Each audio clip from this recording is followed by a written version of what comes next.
y'all, Dixie here. Today I want to address the #1 question that I get when people find out that I have thru-hiked Appalachian Trail. Did you take a gun? Today I want to cover that question, and then if you know for sure if you're going on a section hike or a thru-hike that you don't want to carry a gun, then there are ways to, protect yourself. Before I get into this topic, I want to tell you two things. First of all, I'm not telling you what to do, I'm just telling you what I did and what other people around me did. And I'm also not giving you legal advice, so you need to research for yourself and figure out what works best for you. Second, I know that this is a highly debated topic, and I will not tolerate any hatefulness in the comment section of this video. If you are old enough and mature enough and intelligent enough to operate the internet, then it's 2016 and you need to realize that people aren't going to always agree on things. They're going to have opposing views, and variety is the spice of life. So while I encourage respectful debate and discussion, I'm trying to build a community here where we can all come together and talk about things that we don't necessarily agree on, but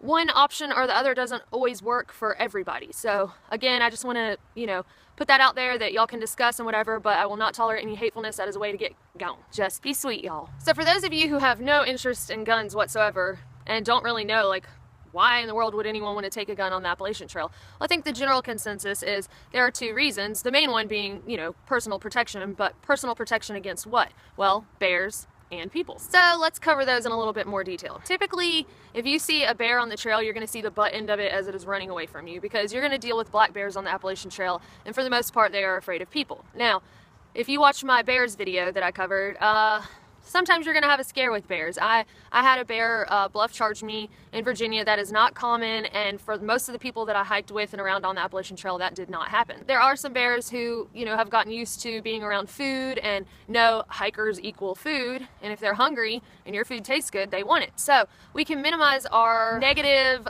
interaction with bears if we practice leave no trace standards. So if you are packing your trash out and keeping the shelters clean of food and just taking all of those precautions, you're going to deal with bears less, especially in an aggressive manner. You should definitely read up on bear safety and know what to do in certain situations. I decided to do a little research on this topic, and I'll put links below on some of the statistics I give you today and where I found them, so you can read it for yourself. But I found out that in the past almost 80 years, so since 1937, which was when the Appalachian Trail was completed, there have been 5 deaths from bears. So bears have murdered 5 people, and it's not even on the Appalachian Trail.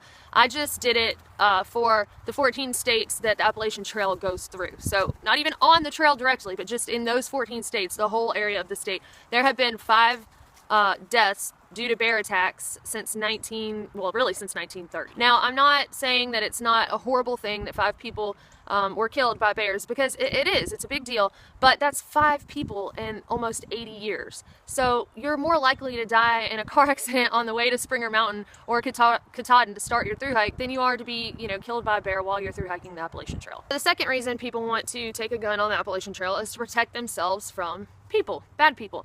This makes a little more sense because most of the murders that have occurred along the Appalachian Trail have happened closer to town. So actually there have been 11 murders on the Appalachian Trail since 1974. Now that sounds like a lot, and it is. That's 11 people who died at the hand of another person, and it's scary. However, 3 million people touch the Appalachian Trail each year, and this is from the ATC. It's estimated that 3 million people either day hike, section hike, or thru hike on the Appalachian Trail.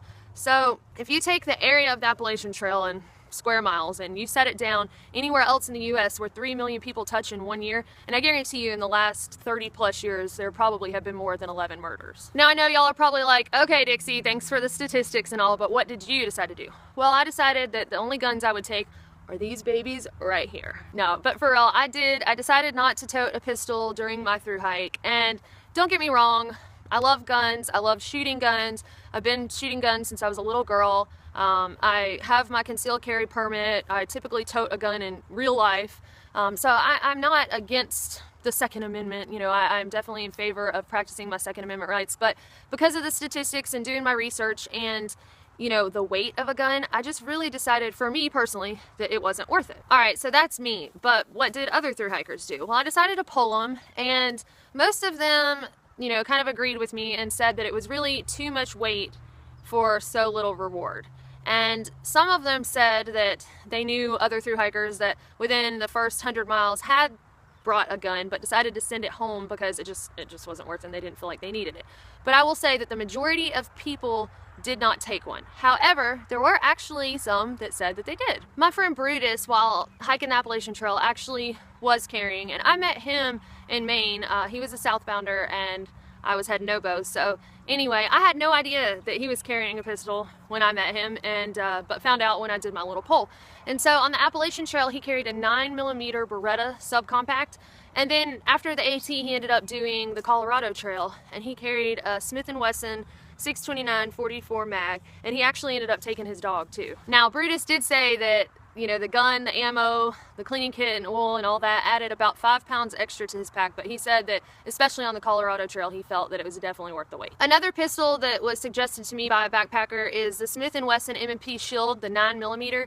Apparently loaded with 6 rounds is like 24 ounces. So if you're thinking right now, this girl has lost her mind, she's crazy. Dixie, I'm gonna tote a gun on that Appalachian Trail no matter what you say, and you know, you don't need a gun until you need one, and then if you don't have one, it's just too late. Then that's fine. You do what you need to do to feel safe and comfortable. As long as it'll get you out there hiking, I'm happy. But there are some things to consider before you tote your pistol out there. So, are you going to conceal carry or are you going to open carry? If you're going to conceal carry, it's pretty much a legal nightmare. Again, there will be a link in the show more below. There's going to be an interactive map that I use. Pretty much there is no state that reciprocates a concealed carry permit of another state.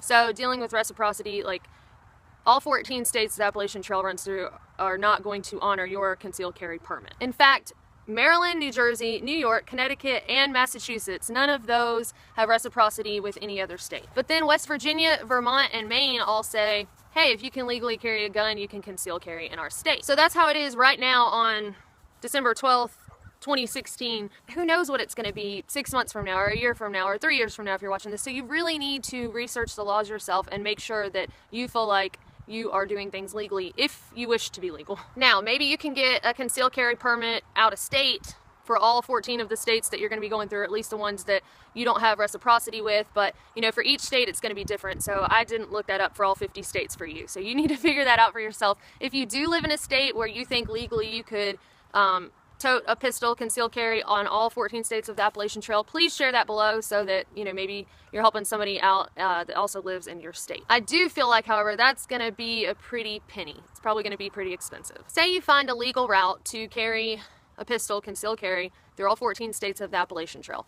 Or maybe legally you don't care if you break the law, you don't care if you're doing it illegally. Where are you going to conceal your pistol? Are you going to have it in your pack? And then you set it down and you're filtering water and somebody comes up and attacks you and, you know, you have to get to your pack to get it. Are you not really worried about it during the day, so you're going to leave it in your pack and you just want it to protect you at night? I mean, to me, it would just make more sense if you're going to conceal it. It needs to be on your person, easily accessible. It seems like it would be difficult with your pack. You know, you've got straps here, you've got the strap across your chest, you've got your hip belt.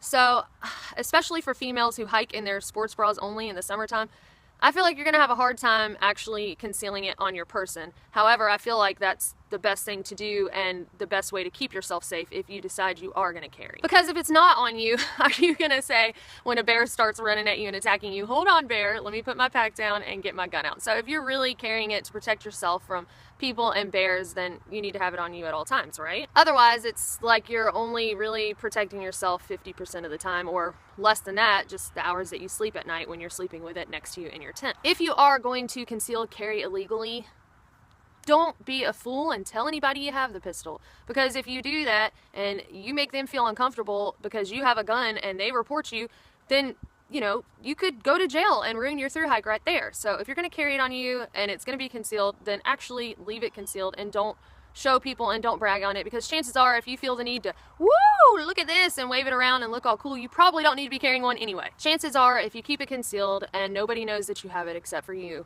you're probably not going to be caught. But again, I'm not giving you legal advice. I'm not suggesting that you do that. Again, to me, it wasn't worth ruining my thru hike and I left mine at home. All right, so your next option is open carrying. Well, in the state of New York, you are not allowed to open carry.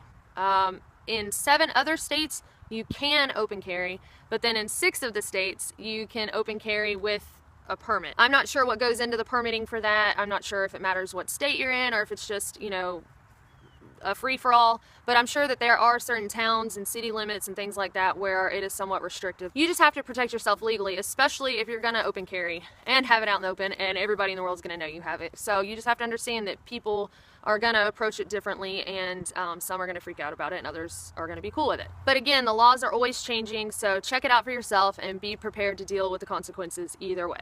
Finally, if you're gonna open carry or conceal carry a gun on the Appalachian Trail, you need to be experienced with it. You need to, take responsibility of it and what all, owning and using a gun entails, and make sure that you're experienced and that you're being safe and smart about it. Okay, so for those of you who are like, Dixie, I am with you. I don't feel like the wait is worth it. I don't feel like I'm gonna need a gun out on the Appalachian Trail. I hate guns, or I love them, but I just don't wanna deal with the legalities of it. Whatever, if you've decided you're not gonna carry one, there are ways to protect yourself. Probably one of the most common is pepper spray. So most people tote pepper spray on them. You can also do bear spray. I carried a small thing of pepper spray with me, and I had it in my hip belt. There is a guy named Squarepeg who actually carried his, and I might do that on the PCT, on his shoulder strap.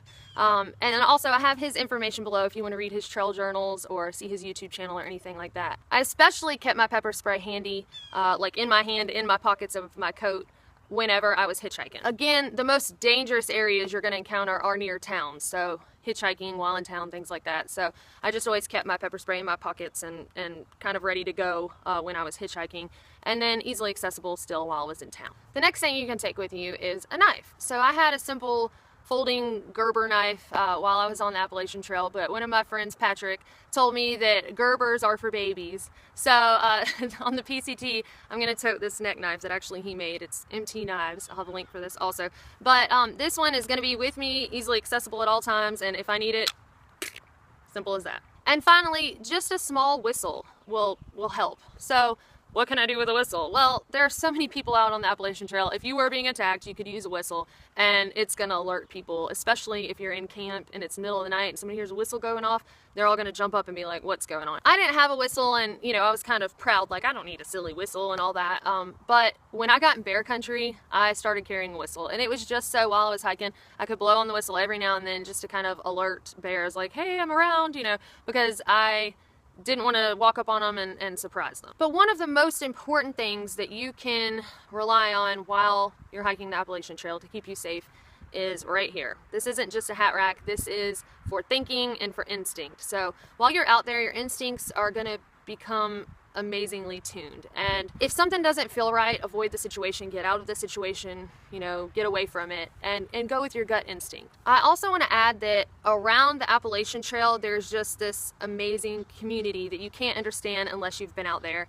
And whether you're a day hiker, section hiker, or a pass-through hiker, you probably know what I'm talking about and have seen it in action. It's like teamwork all the way from Georgia to Maine, or Maine to Georgia, or whatever section you're doing. If people are out there, it's just everyone's there to help each other. I know I said that when you're near town, that's the most danger that you'll really experience, and it is, because all of the murders that have happened are generally outsiders. They weren't through hikers like on the trail. But most of the people in towns love hikers. They love what we do. They love that we're out enjoying nature, and they want to help us, whether they also hike or whether they can't, and they're just so happy that you're doing it. But most of them know what's going on, and they just want to support you, and everyone out there wants to support each other. I never felt in danger from another person the whole 2,189.2 miles. In fact, I know it sounds cliche, but really hiking the trail restored my faith in humanity and in people loving and caring about each other. So post through hike, even more so, I can tell you that I don't feel like you'll ever need to carry a gun. But again,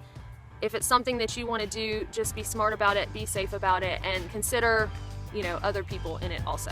And I hope that y'all have found this helpful. If you would like to add anything to this, which I'm sure a lot of you are just itching to get down there and type a comment. But again, be sweet, and we'll see y'all next time.